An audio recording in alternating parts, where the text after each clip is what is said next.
Akkam jirtu kabajamtoota daawwattoota keenya odeeffannoo sa'aatii kanaaf jenne Prime Media irraa isiniif qabannee dhiyaannee jirra. Odeeffannoowwan isinitti himuun turtii kasii waliin taasisuun caalchisaa gammadaati. Nu waliin tura.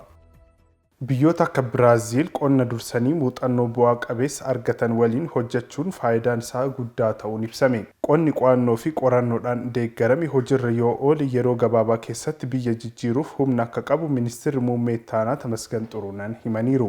Biyyi Laatiin Ameerikaa Biraazil guddinni oomisha daangaa hin qabnee fi misooma qonnaa itti fufiinsa qabuun har'a biyyoota oomisha isaanii gara gabaa addunyaatti erguun adda duree ta'an keessaa tokko ta'uu obbo Tamasgan eeraniiru. Yaa'ii lammaffaa Biraazil Afrikaa wabii nyaataa beela ittisuu fi misooma baadiyyaa taa'amaa jiru irratti hirmaachuun cinatti sochii damee qonnaa biyyattii daawwachuun ministeerri muummee itti aanaa obbo Tamasgan Xuruunaan beeksisaniiru. Muuxannoowwan faayidaa qabeessa achitti daawwatan kana ammoo gara biyyaatti fiduudhaan hojiirra akka oolu kan hojjetamu ta'us eeraniiru. Itoophiyaan walgahii ministeerota indaastirii BRICS marsaa 9ffaa Biraazil magaalaa Biraaziliyaatti taa'ime irratti hirmaatte. Waltajjichaa irratti ambaasaadar Luulsaggar Taaddasaan Itoophiyaan damee oomisha biyyaa keessatti kutannoon hojjechaa akka jirtu dubbataniiru. Karoora biyyattii waggaa 10f qabame guddina diinagdee biyyaa fi carraa hojii uumuuf utubaa ta'us himaniiru. Haaromsi diinagdee dhiyeenya kana biyyattiin itti jirtu haala daldala mijataa uumaa jira jedhaniiru. Itoophiyaan biyyoota BRICS waliin hariiroo daldala cimaa kan barbaaddu biyyoonni garee BRICS Itoophiyaatti akka hojii misooma investimentii irratti hirmaatan waamichas dhiyeessaniiru. Walga'iin kun tumsi biyyoota garee BRICS gama guddina indaastiriitiin haa cimu dhaadannoo jedhuun xumuramee jira. Magaalaa Finfinnee keessatti barnoota afaan Oromoo babal'isuuf hojjetamaa jiraachuu hoogganaan itti aanaa biiroo barnootaa obbo Diinaa Ol Caalaan Prime Mediaatti himan. Barnoonni afaan Oromoo bulchiinsa magaalattii keessatti yeroo jalqabamu mana barnootaa 4 hin caalle ture. Akka obbo Diinaa Ol jedhanitti bara 2011 irraa eegalee magaalaa Finfinnee keessatti barattoonni 100,000 ol barnoota afaan Oromootiin barachaa jiraachuu ibsaniiru. Dabalataanis bulchiinsa magaalichaa keessatti manneen barnootaa hundi kutaa 3ffaa irraa kaasee akka afaan lammaffaatti afaan Oromoo akka fudhataniif hojjetamaa jiraachuus dubbataniiru. Yeroo ammaa barattoonni afaan Oromoon baratan qabxii gaarii galmeessisaa jiraachuu fi fedhii afaan Oromoo barachuu barattoota magaalattii keessatti dabalaa jiraas jedhaniiru.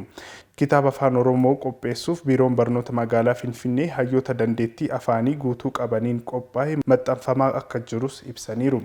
Torbee dhufurraa eegalee magaalaa Finfinnee keessatti qormaanni moodeelaa kutaa 6ffaa, 8ffaa, 12ffaaf qophaa'e caamsaa 19 hanga 21 manneen barnootaa hunda keessatti kan kennamu ta'uu obbo Diinaa Ol himaniiru. Baankiin Awaash kaffaltii boba'aa dijitaalaa Awaash Birr Pro guyyaa har'aa eegalchiise. Baankichi sirna kaffaltii dijitaalaa boba'aa Awaash Birr Pro kan tumsa Itiyoo Telekoomiin maamiltootaaf dhiyeessuun isaa ibsameera. Sirni amma baankichi maamiltootaaf diriirse maamiltoonni bakkaa fi yeroo osoo hin daanga'iin akka fayyadaman ni gargaaras jedhameera. Baankichi kanaan duras dhaabbilee mootummaa fi miti mootummaa waliin sirna dijitaalaan hojjechaa akka ture ibsamee jira. Boontuu Guutamaatu gabaase. Bara kana lammiileen 800 ol ta'an bishaan dhugaatii qulqulluu argachuu biiroon bishaanii fi inerjii Oromiyaa beeksise. Pirojektoota bishaan dhugaatii 2,800 xumuruuf karoorfame hanga ammaatti pirojektoonni 1,910 xumuramanii lammiilee 800 fi 25,000 bishaan dhugaatii qulqulluu dhugaa jiraachuu itti aanaa hoogganaa biiroo bishaanii fi inerjii Oromiyaa obbo Araarsoo Abdullaaxiif Prime Mediaatti himaniiru. Rakkoowwan waliin gahinsa bishaan dhugaatii furuuf qabeenya bishaanii naannoo Oromiyaa keessa jiru qorannoon erga adda baafamee booda karaa kana baajata mootummaa hirmaannaa uummataa fi dhaabbilee kan mootummaa hin taane NGO fi kanneen biroo waliin tumsaan pirojektoonni 3,330 ijaaramaa jiraachuus ibsaniiru. Pirojektoota bishaan dhugaatii jalqabaman xumursiisuuf kan haaraa eegalchiisuu irratti hojii bal'aan hojjetamu akkasumas kanneen hojiin ijaarsa isaanii lafarra harkifatan xiyyeeffannoo olaanaan akka xumuraman hojjechaa jiraachuus obbo Araarsoon himaniiru. Alnaamusummaan wal qabatee bara kana haga ammaatti hojjettoota 1,052 irratti tarkaanfiin barbaachisaan fudhatamus himaniiru. Tajaajila bishaan dhugaatii hunda biraan ga'uuf qaamni hunduu gahee isaa baachuu akka qabu waamicha dhiyeessanii jiru. Daraartuu Dastaatu gabaase. Daawwattoota keenya ammoo gara odeeffannoowwan maddeen alaarraa argannetti ceena. Ministeerri dhimma alaa Zaambiyaa Mulaamboo Hambee gamtaa Awurooppaa filannoo waliigala biyyattii bara 2026 akka taajjabu affeeraniiru. Hambeen waamicha kana kan dhiyeessan walgahii ministeerota sadaffaa Gamtaa Awurooppaa fi Gamtaa Afrikaa Biraaselsitti gaggeeffamuun cinatti walgahii pirezidaantii Koree dhimma alaa Paarlaamaa Awurooppaa Daavid Maak Alister waliin taasisan ta'uu ministeerri dhimma alaa biyyattii X irratti beeksisaniiru. Qondaaltonni lamaan hariiroo Zaambiyaan Gamtaa Awurooppaa waliin qabdu cimsuu irratti mari'achuun isaanii eerameera.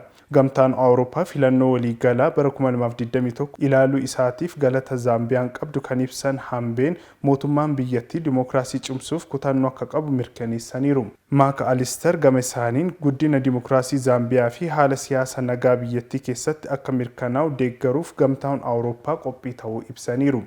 Zaambiyaan filannoo waliigalaa hagayya 13 bara 2026 geggeessituun pirezidaantii, miseensota paarlaamaa, miseensota mana maree fi dura taa'ota mana marii filachuuf jetti jechuun Associated Press gabaasee jira. Siiriyaa fi Gamtaan Awurooppaa waliin mari'atan. Gamtaan Awurooppaa Siiriyaa irraa erga qoqqobbii kaasee booda Damaasqoon dinagdee biyyattii dandamachiisuuf gamticha waliin mari'atteetti. Ministeerri Hajaa Alaa Siiriyaa Asaad Alshaabiyaan hoogganaa imaammata alaa Gamtaa Awurooppaa Kaajaa Kaalaas waliin dhimmoota Siiriyaa deebisanii ijaaruu irratti mari'ataniiru.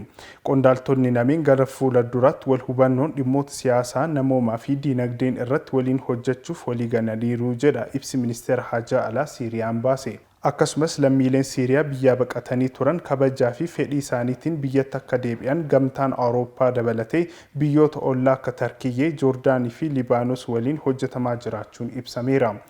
Erga Bashaar al-Asaad baatii muddee keessa gara Raashiyaa baqatan Ahmad al-Shaaraa baatii gurraandhalaatii jalqabanii pirezidaantii yeroo Siiriyaa ta'uun biyyattii bulchaa jiru. Waashingtan dabalatee biyyoonni dhihaa qoqqobbii Siiriyaa irraa kaasaniiru. Kun immoo biyyattii gama dippiloomaasiitiin imala gaarii eegaluu ishee mul'isaas jedhamee jira. Daawwattoota keenya odeeffannoowwan Piraayim Miidiyaa irraa isin qaqqabaa turan kanneen fakkaatu ture qophiiwwan keenyatti fufu turtii gaarii.